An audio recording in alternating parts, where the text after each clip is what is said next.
தாங்க முடியாது.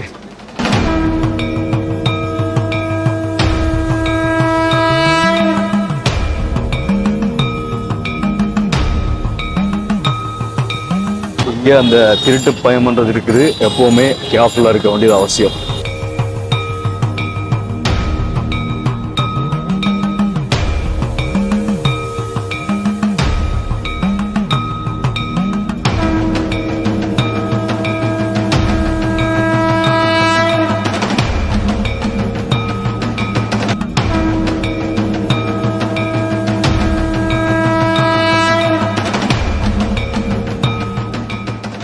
அனைவருக்கும் வணக்கம். நான் உங்கள் BK கரிகாலன். மும்பையில் முதலாவது நாள், ஆக்சுவலாக சொல்லப்போனால் 2வது நாள். முதலாவது நாள் ஷூட் பண்ண வீடியோ வந்து நான் கடைசி அப்லோட் பண்ணுறேன். ஸோ இப்போ நாங்கள் நிற்கிற இடம் எதுன்னு சொல்லி பார்த்தீங்கன்னு சொன்னால், மும்பையில் நியூ மும்பையில் வாஷி என்று சொல்லப்படுற ஒரு இடம். அதாவது மும்பை மெயின் டவுன்லேருந்து ஒரு குறிப்பிட்ட அளவு தூரம் தள்ளி இருக்கக்கூடிய ஒரு இடம். இதுவும் வந்து ஒரு மெயின் டவுன் தான். ஸோ இன்றைக்கு இங்கேருந்து முதல் நாள் நாங்கள் எங்கே போக போகிறோம்னு சொன்னால், இந்தியாவினுடைய ஒரு முக்கியமான ஒரு நகரம் காசி, வாரணாசிக்கு தான் போக போகிறோம். ஸோ இந்தியா வந்தால் நிறைய பேர் போகாமல் போகிறதில்ல இந்த இடத்துக்கு, எல்லாருமே போகக்கூடிய ஒரு இடம். ரீசெண்டாக கூட கும்பமேளான்னு சொல்லி ஒரு பெரிய ஒரு ஃபெஸ்டிவல் வந்து நடந்திருந்தது. கோடிக்கணக்கான மக்கள் வந்த ஒரு இடம். ஸோ அங்கே தான் போக போகிறோம். ஃப்ளைட்டில் தான் போகணும். இங்கேருந்து கிட்டத்தட்ட 2.5 மணித்தியால பயணம். தொடர்ச்சியாக பயணம் செய்யலாம். வீடியோ ஃபுல்லாகவே பாருங்கள். நீங்கள் இந்தியா வாரீங்கன்னு சொன்னால் உங்களுக்கு நான் 2 விஷயம் சஜஸ்ட் பண்ணுறேன். எந்த இப்போ இருக்கிற கிளைமேட்டில் ஒன்று, உங்களுடைய கிளாஸஸ் எடுத்துகிட்டு வாங்க. ஏன்னா வெயில் வந்து இலங்கையை விட 10 மடங்கு பயங்கரமாக இருக்குது. 2வது கேப் எடுத்துகிட்டு வாங்க. அது மட்டும் தான் இப்போ இருக்கிற இந்த கிளைமேட்டில் வந்து நான் உங்களுக்கு சஜஸ்ட் பண்ணுவேன். என்னடா அப்போ பார்த்தாலும் பிளாக்லேயே ட்ரெஸ் பண்ணி கொண்டிருப்பேன், இப்போ என்னடா வேறு வேறு கலரில் ட்ரெஸ் போட்டிருக்கேன்னு சொல்லி யோசிக்காதீங்க. இங்கே வந்து பிளாக்கில் போட்டணுன்னு சொன்னால் இருக்கிற வெயிலுக்கு ஃபுல்லாக கருவாடு மாதிரி போயிடுவேன். அதனால தான் கொஞ்சம் கம்ஃபர்டபுளாக சிம்பிளாக வந்து ட்ரெஸ் பண்ணியிருக்கேன். ஓகே, நாங்கள் போர்டிங் பாஸ் எடுத்தாச்சு. நாங்கள் இப்போ போகிற ஃப்ளைட் வந்து ஏர் இண்டியா எக்ஸ்பிரஸ், அந்த ஃப்ளைட்லாம் போகிறோம்.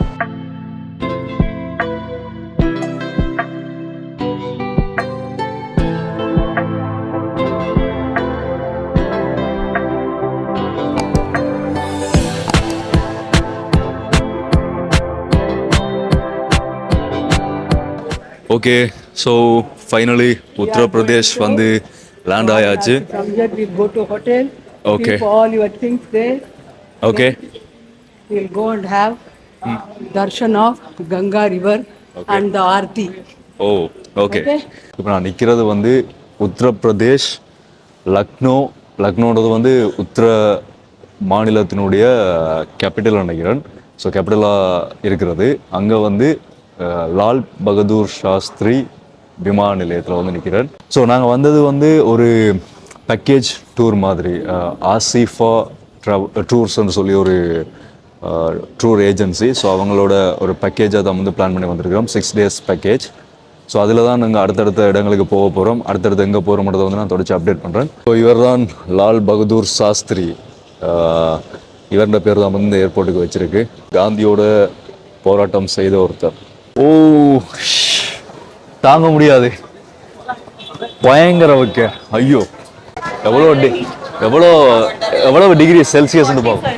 45 45 டிகிரி செல்சியஸில் வெயில் உத்தரப்பிரதேஷில். ஐயோ, வெயில் தாங்க முடியலை. 45 டிகிரி செல்சியஸ் அப்படின்னு சொல்கிறோம். ஓகே, ஸோ எங்களோட வெஹிக்கிள் வந்துட்டு இந்த வெஹிக்கிள் தான் போக போகிறோம். நான் போயிட்டு ரூம் போயிட்டு நான் அப்டேட் பண்ணுறேன். முன்னாடி வெயில் தாங்க முடியாது, சத்தியமாக தாங்க முடியாது. நான் டிரைவரா? Hello, hi. अमित कुमार. தமிழா? हिंदी. अरे बताओ, आगे तमिल कौन आएगा? हाँ, हिंदी नहीं बोलता इसलिए. how much degree Celsius heat? Around 45. Around 45. Always 45 or? Let me check. हमेशा 45 होता है कि नहीं, चालक जी आपका नाम है? पिछले 4-5 दिन से गर्मी हुआ है. उससे पहले सही था. Only this time 45 or always? No, only this time. This time. The highest Yes. is 45. Oh my इनका God. फोटो निकाला भाई. शबीर का नाम है. Okay.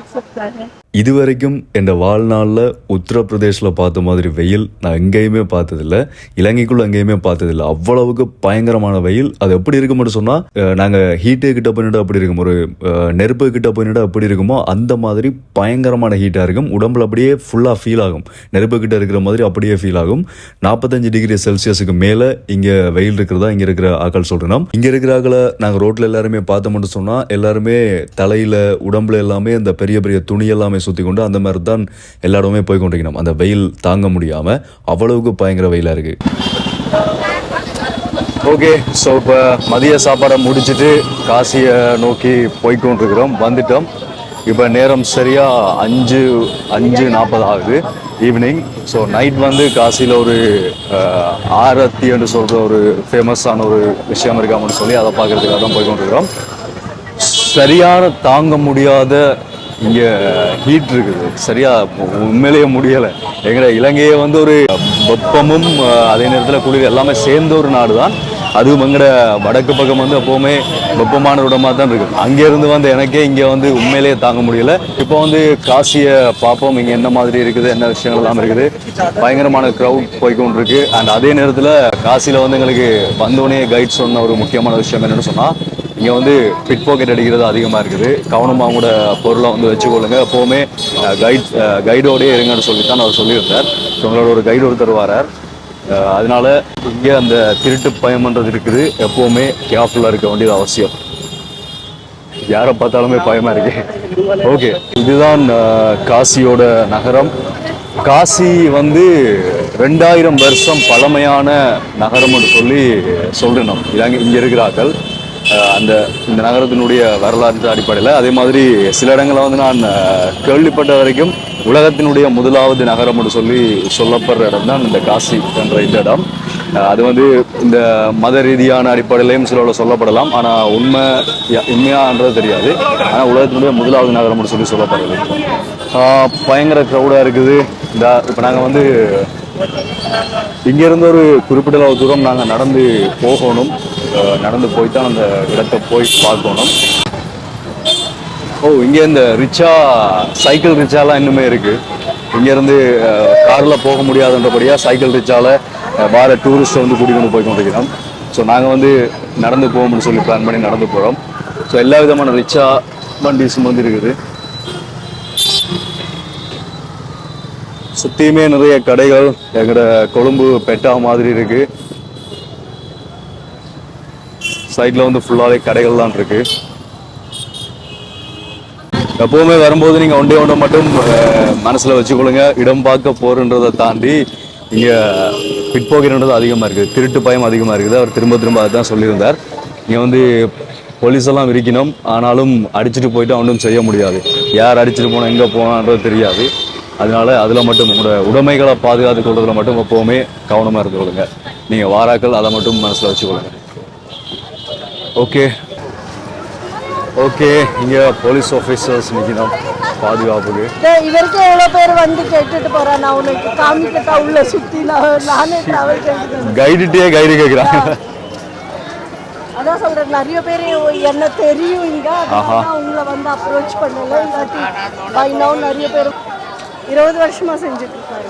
வளமையில் இவ்வளவு போலீஸ் ஆஃபீஸர்ஸ் இங்கே நிற்கிறது இல்லையா? இப்போ இந்தியா பாகிஸ்தான் பிரச்சனை போய்கொண்டிருக்கிறபடியா பகல்காமில் தீவிரவாத தாக்குதல் நடந்ததுக்கு பிறகு முக்கியமான இடங்கள் எல்லா இடமுமே போலீஸாரனுடைய பாதுகாப்பு இப்போ கொடுக்கப்பட்டிருக்காங்கன்னு சொல்லி. ஸோ நாங்கள் கிட்ட வந்துட்டோம், கங்கை ஆறுக்கு கிட்ட வந்துட்டோம். ஓகே, ஸோ இது வந்து மெயினாக காசின்னு சொன்னாலே சிவன். இது வந்து காசி விஸ்வான்னு சொல்லி ஹிந்தியில் சொல்லிக்கிறோம், காசி விஸ்வநாதர் என்று சொல்லி நாங்கள் தமிழில் சொல்லுவோம். ஸோ அதற்கானது தான். ஓகே, ஸோ கங்காக்கு வந்துட்டோம். Okay, we reached. இதுதான் கங்கை ஆறு. இந்த ஆறில் குளிச்சா தான் அந்த பாவம் எல்லாம் கரைஞ்சு போகும்னு சொல்லிடணும். ஸோ அந்த ஆறு, அந்த கங்கை ஆறு தான் இது. ஸோ இங்கே எல்லாருமே போட்டில் வாரீங்களான்னு சொல்லி கேட்டுக்கொண்டிருக்கீங்க. போட் ரைட் வந்து இங்கே ஃபேமஸ். அந்த போட்டில் வாரத்துக்காக தான் வந்து நிறைய பேர் இருக்கிறாங்க. பட் எல்லாருமே வந்து நம்பிக்கைக்குரிய ஆக்கள் இல்லை என்ற மாதிரி சொல்கிறாங்க. ஏன்னா இங்கே நிறைய ஆக்கள் வரப்படியாக நிறைய பிரச்சனைகளும் இருக்குன்னு சொல்லி கைட் சொல்லியிருந்தார். ஸோ வரும்போது கவனமாக இருங்க. ஓகே, ஸோ அங்கே வெயிட் பண்ணுறாங்கலாம் அந்த 6 தான் வெயிட் பண்ணுறோம். ஓகேங்க, ஸ்பெஷல் சீட்டிங் இருக்கு. ஓகே. ஸோ நாங்கள் ஆல்ரெடி ட்ராவல் ஏஜென்சியில் புக் பண்ணபடியே எங்களுக்கு ஸ்பெஷல் ஸ்ட்ரீட் இருக்குது. ஆனால் இங்கே இருக்கிறவங்க வந்து இங்கே இருந்ததை பார்க்கறதுக்காக தான் வெயிட் பண்ணி கொண்டிருக்கோம். அந்த ஆர்த்தி பார்க்கறதுக்காக அவ்வளவு விசேடமானதாம் அந்த ஆர்த்தி. ஸோ இதான் கங்கை. ஒவ்வொரு நாளும் இந்த ஆர்த்தியை பார்க்கறதுக்காக மட்டும் இந்த கங்கை நதிக்கு 1,00,000 பேருக்கும் குறையாம மக்கள் வந்து போறதா கைடு எங்களுக்கு சொல்லியிருந்தார். உண்மையிலேயே பயங்கர ஃபேமஸ். இங்க ஒரு மிக முக்கியமான ஒரு நிகழ்வா வந்து இந்த ஆர்த்தி என்ற விஷயம் பார்க்கப்படுது. இப்போவே நிறைய பேர் வந்திருக்கணும். ஸோ அதான் பூஜை நடக்கிற இடம். பூஜை நடக்கிற இடத்தை காட்டுறோம்.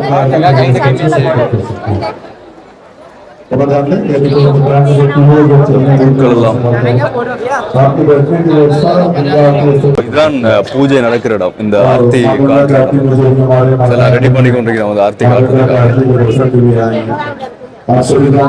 7 மணிக்கு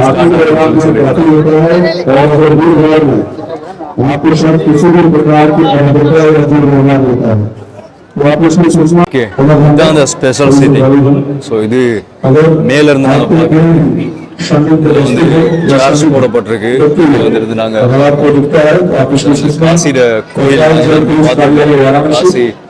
காசி படங்களை காட்டும்போது பார்த்துருப்போம் அந்த கோபுரம் இருக்குது.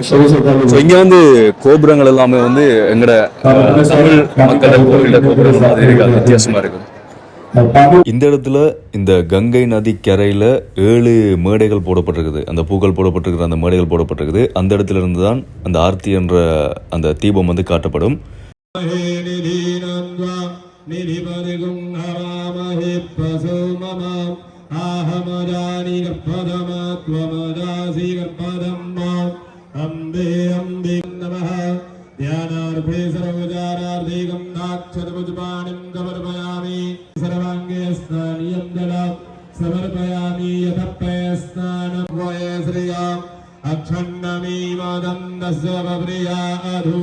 இதுல பாத்தீங்கன்னாலே தெரியும் எவ்வளவு மக்கள் இந்த இடத்துல இருக்கணும்னு சொல்லி. ஆனா இது வந்து ஒரு பக்கம் மட்டும்தான். இப்ப நீங்க பாக்குறது ஒரு பக்கம் மட்டும்தான். இதுக்கு பின்னால நாங்க இருக்கிற இடத்துக்கு பின்னால இன்னும் அதிகமான மக்கள் தொடர்ச்சியா அந்த படிகள் எல்லாம் இருக்கணும்.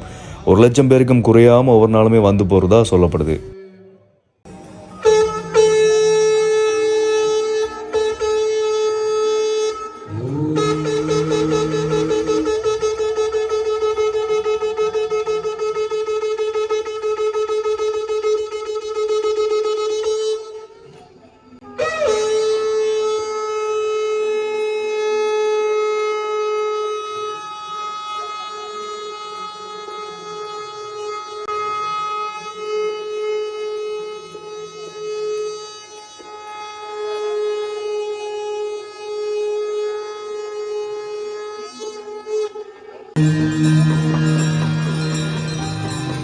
जय गंगे माता मैया, जय गंगे माता,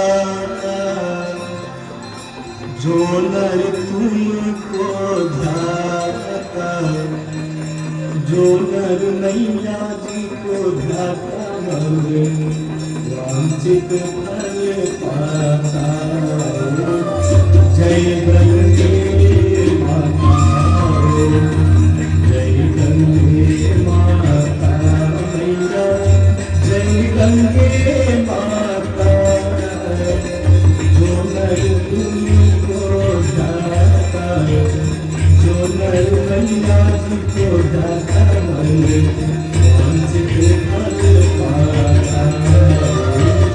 हमारी जन निर्मल आता मैया, जन निर्मल आता, शरण पड़े जो तेरी, शरण पड़े जो तेरी, सो नर तर जाता। जय गंगे माता,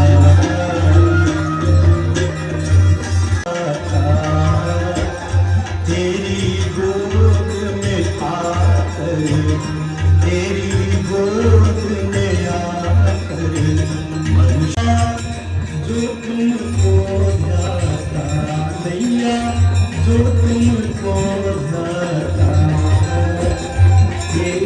दया से जो जन तेरी कृपा से जो मन सदगति है पाता जय गंगे माता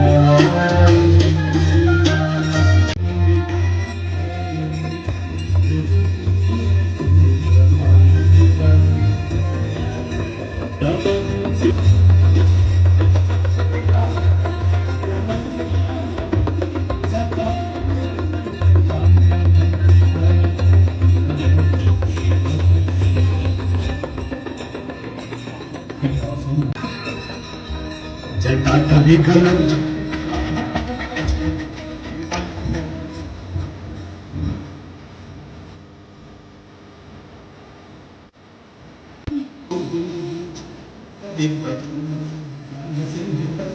கிட்டத்தட்ட ஒரு 3 மணி நேரம் 7 மணிலேருந்து இந்த பூஜை நடந்திருந்தது. ஒரு வித்தியாசமான ஒரு அனுபவமாக இருந்தது. காசியில் மிக முக்கியமாக பார்க்கப்படுற நிகழ்வுகளில் இந்த ஆர்த்தி என்று சொல்லப்படுற இந்த கங்கை ஆர்த்தி என்று சொல்லப்படுற இந்த நிகழ்வு, இந்த பூஜை வந்து முக்கியமாக பார்க்கப்படுது. இந்த வீடியோ அவ்வளவுதான். அடுத்தடுத்த வீடியோக்களில் இன்னும் நிறைய சுவாரஸ்யமான விஷயங்களை காசிலையும் சரி மற்ற ஏனைய இடங்களையும் சரி நிறைய பார்க்க போகிறோம். இதை பற்றின உங்களுடைய கருத்துக்கள் என்னது நீங்கள் தாராள மக்கள் இருக்க கமெண்ட்ல சொல்லுங்க. தொடர்ச்சியான என்னுடைய அடுத்தடுத்த வீடியோஸை பார்க்கணும்னு சொன்னால் சப்ஸ்கிரைப் பண்ணாமல் இருந்தீங்கன்னு சொன்னால் சப்ஸ்கிரைப் பண்ணி அந்த பெல் ஐக்கனை கிளிக் பண்ணி ஆல் ஆப்ஷன் வச்சு கொடுங்க. அப்போ நான் அப்லோட் பண்ணுற வீடியோஸ் எல்லாமே தொடர்ச்சி உங்களுக்கு கொடுங்க நோட்டிஃபிகேஷன்ஸாக வரும். மீண்டும் ஒரு வீடியோவில் சந்திப்போம். நன்றி.